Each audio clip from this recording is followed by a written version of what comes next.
后礼拜就要过年啊，同时也迎接来台南400的庆典。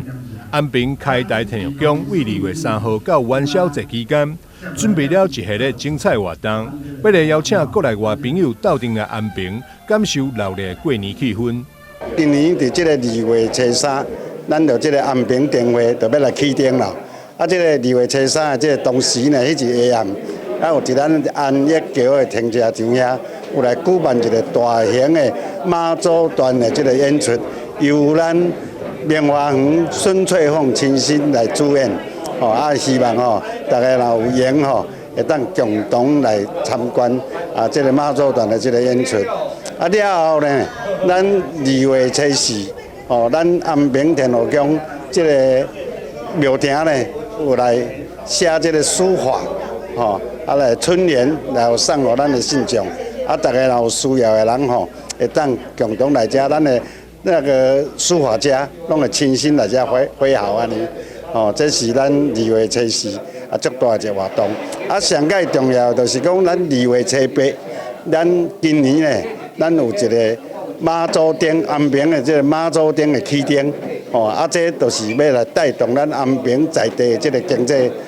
济迄个文化，要甲推动落去。啊，咱安平呢，有咱安平观音庙啊、灵济殿啊、西龙殿。啊，含这个卢金堂仔、含海参馆共同来配合这个灯会。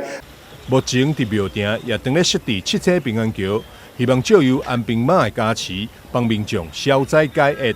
安平的7彩平安桥拢照着鼓励来，拢照鼓励设置的，就是讲伫这个7彩平安桥内骹，拢有设7个火炉。7个火炉啊来安尼新尊拢全部拢放伫内底，拢放伫内底，为人来行先讲，伊较无看到新尊，我拢放伫内底咧。啊，上界重要阮遮的新7彩平安桥，咧改新拢是由道长，拢道长亲自来改拢道长亲自来改，这足济拢无安尼，